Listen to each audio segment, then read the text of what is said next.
সামি সামিউল বলেছেন, অজু করার সময় প্রত্যেক অঙ্গ 3 বার করে ধৌত করতে হয়।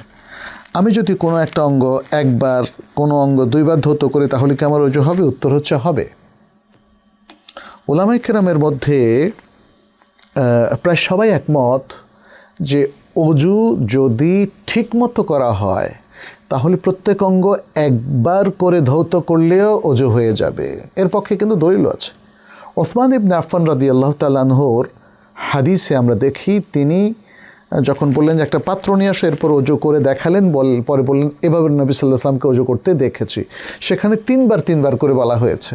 হ্যাঁ, তারপর আব্দুল্লাহ বিন যায়েদের যে হাদিস, সেখানেও 3 বার এবং 2 বার করে বলা হয়েছে।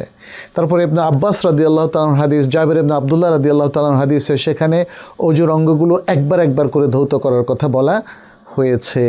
তাতে বোঝা গেল যে আমরা যদি প্রত্যেক অঙ্গ একবার করে ধুই কিন্তু ধোয়াটা কমপ্লিট হয় তাহলে অজু ঠিক আছে।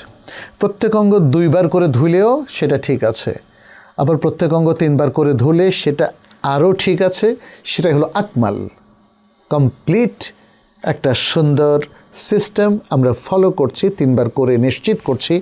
যেহেতু নবী সাল্লাল্লাহু আলাইহি সাল্লাম থেকে এইভাবে সাব্যস্ত হয়েছে, অতএব আমরা সেটাকে আকমাল এবং সবচেয়ে পরিপূর্ণ সুন্নাহ হিসাবে আখ্যায়িত করব।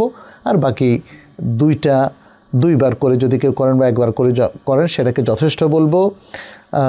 এখন প্রশ্ন হচ্ছে, কেউ একটা অঙ্গ 3 বার, পরের অঙ্গ 2 বার, পরের অঙ্গ 1 বার, এইভাবে এই স্টাইলে করলেন, তাহলে তার অজু শুদ্ধ কিনা? হ্যাঁ, কিছু কিছু হাদিসে আমরা দেখেছি নবী সাল্লাল্লাহু আলাইহি সাল্লাম কোনো অঙ্গ 3 বার, কোনো অঙ্গ 2 বার করে ধুয়েছেন। তাতে বোঝা গেল যে নাম্বারের পার্থক্যে কোনো প্রভাব পড়বে না, বরং প্রভাব পড়বে আপনার যে অঙ্গগুলো ধোয়ার কথা ছিল সেগুলো পূর্ণাঙ্গ রূপে ধোয়া হলো কি হলো না।